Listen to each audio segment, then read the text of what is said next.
I've been doing art challenges for quite a while now, and the act of doing those things has played a major factor in me improving my art. In fact, the recent one I did in October, where I created this 10-foot long illustration piece, convinced me that there's something amazing about these art challenges where you grow immensely as an artist.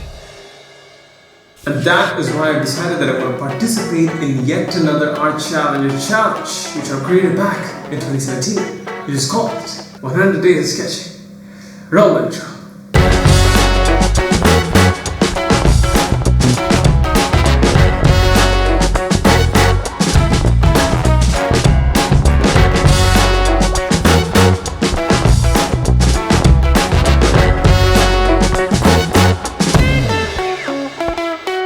Here's a crash course on the challenge. Take out your sketchbook, your pens or your pencils or your digital tablet, take out your phone, set up a timer for 6 minutes and draw. When the timer is over, you can either stop drawing and call it a day, or you can continue drawing. On the days where you feel like it, you can draw your hearts out. On the days that you don't, you just draw for 6 minutes. And you do that for 100 days straight. A couple of notes on this challenge. You don't have to draw something in 6 minutes, you just need to draw for 6 minutes. You don't have to have finished drawing. Lose all expectations on what you're gonna get. Just forget about the results and just draw for those 6 minutes. Don't hurry this challenge, just breathe and do it at your own pace. No hurry, no pause. Use this challenge when you're feeling stuck, and most importantly, have fun. And you might be wondering, like, what? Hold on a second, bro. That's it? That's all it takes to get good at drawing? Well, sort of. You just start small and keep it consistent to get good at drawing. This challenge works because it's simple, it's effective, and here's the key word, it's sustainable. You don't have to kill yourself to do this challenge. You just need to show up on that particular day and draw. So before I tell you more about this challenge, when we're gonna do it, and all the cool stuff I've made for you guys to download, let me tell you why do art challenges in the first place. Why even do them? Like, what's the point? What's the point doing these things? I don't know why I just froze there. Okay, cool. Yeah, let's get to that part.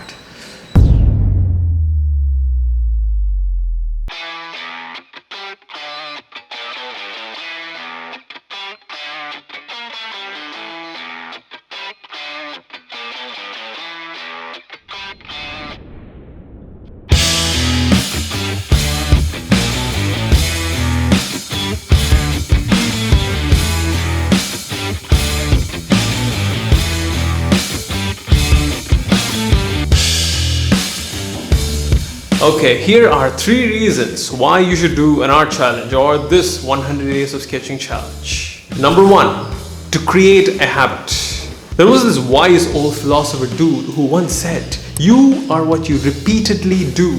Thus, excellence is not an act, but a habit." So that's all there is to it, my friend. If you see these artists and illustrators making these cool, awesome pieces online or wherever, that thing is not a single event.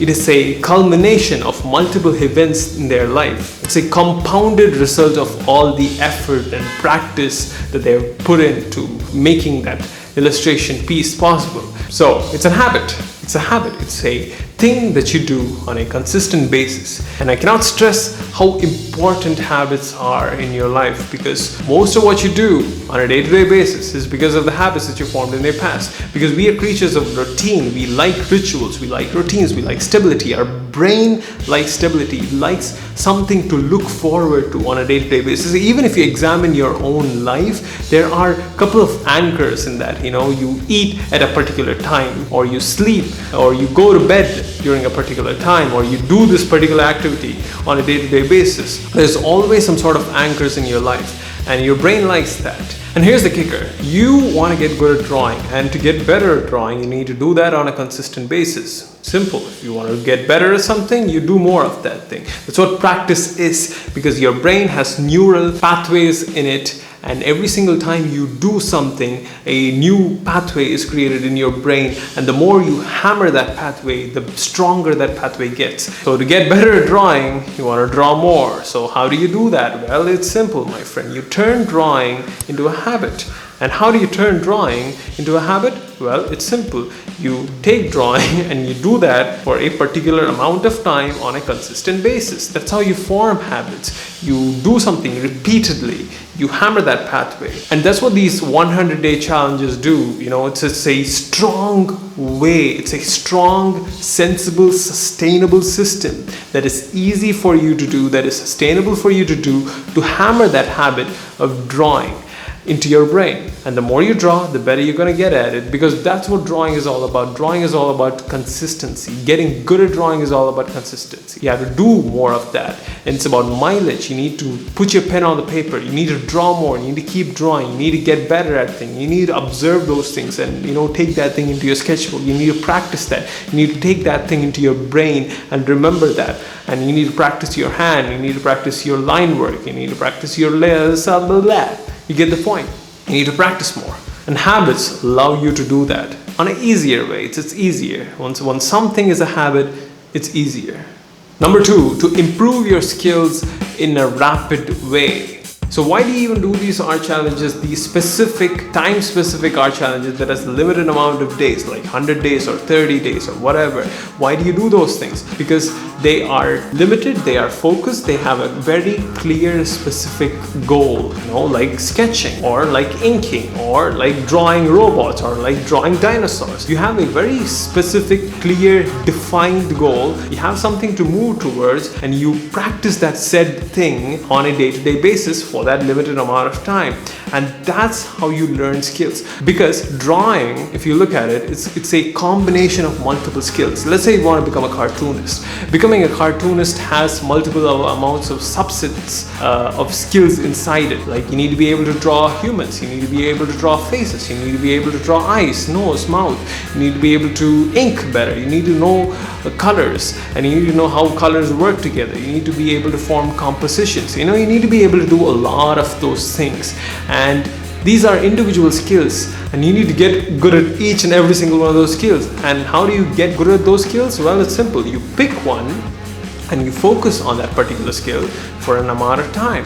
So that's what these art challenges do. They allow you to improve upon a particular skill. So you're taking something, you're focusing on that, because focus is something that we lack. You know, it's almost a luxury in the age that we are living in. We are living in the age of social media. We're living in the age of distraction, and something, it's just focus is a luxury. It's a skill in and of itself. And when you pick something and you choose to focus on that thing to get good at it, man, you're gonna turn into a drawing beast. Yeah. Numero 3, to start and finish things. If I can point to one lesson that has allowed me to grow as an artist in the past 2 years, it is this: to learn to start and finish projects, whatever those projects may be. You know, these projects can be tiny, like a week long, or somewhat medium size, like a month or 3 months long, or like a big project that you do for a year. And the thing is, you need to be able to start these projects, which is, you know, sort of easy. It's kind of easy. I wouldn't say easy to start things, but it's even more harder to follow through on those said things and finish those things, because man, oh man, finishing something is very hard. I've started multiple projects in the past, multiple challenges in the past, and I've only stuck with a couple of them, and I've finished a couple of them, because finishing something is very, very hard to do. And to be an artist, in this world, to show your work to everybody else, you have to be able to finish stuff. You have to be able to finish projects that you've started, because people won't be your fan, or people won't be following your work unless you have finished something. Like, take all the artists that you admire, for example. They all have started something and they have finished those things. So that's one of the key criteria of being a good artist, to be able to finish stuff. And that's what these art challenges do. They allow you to learn that skill, because for people like me, right, to finish something is very, very hard, because I suffer from what I call the shiny object syndrome. When I start something, I'm like very motivated about it, I'm excited about it, but when I go through the process, you know, it somewhat gets a bit boring at some point, and I'm like looking around, looking for other shiny things or projects to do, and I jump ship. I just go on to the new project. And that is a bad thing to do. You are not gaining the wisdom that comes with actually sticking with something and going through the obstacles of those processes and finishing that thing. And all the stuff that I've finished so far is what that makes me happy, because that's what judges me as an artist. That's how I judge myself as an artist. The stuff that I've finished, the stuff that I've not finished, you cannot judge that because it's not finished. So to train and become good at finishing stuff, you gotta go through these hard challenges. You gotta do these small time, medium frame challenges to help you learn that skill. So yeah. So that is it, people. I am going to be starting this challenge on May 1st of 2019, and I would be honored if you guys, join me on this challenge. Just do your drawing, you do your daily drawing for 6 minutes a day, starting May 1st for 100 days, and post it under the hashtag 100 days of sketching on Instagram or Twitter. And if you're one of those people who struggle with ideas for drawings, don't worry, I've got you covered. I've created a 100 days of sketching official prompt list, which is available on my Instagram and Twitter, which you can download. Along with that, I've also created a quick guide to 100 days of sketching. It's a quick guide that tells you why this challenge works, how this challenge works, and how to make this challenge easy and sustainable and fun, and some frequently asked questions. You can download that from links down below in the description, along with a calendar which you can use on your phone, your stories, which you can just mark your X and just post it, and to keep track of your the number of days that you've drawn. It's a good psychological way to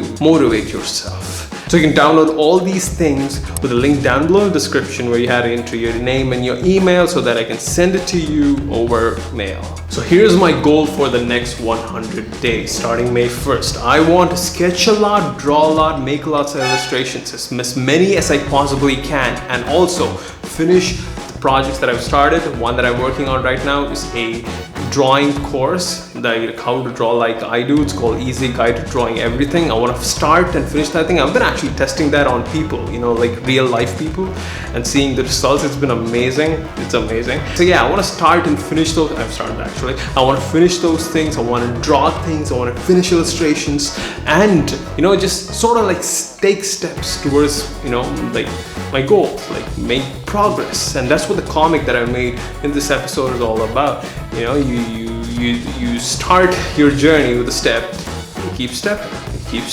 and you keep stepping until you get to a point where you gotta start beginning a new journey and you start stepping again. So yeah, let's do this thing, man. Let's do this thing. Enough of the talk. Let's get this thing started. I'll see you guys with a cool kick-ass video on 100th day. Bye-bye.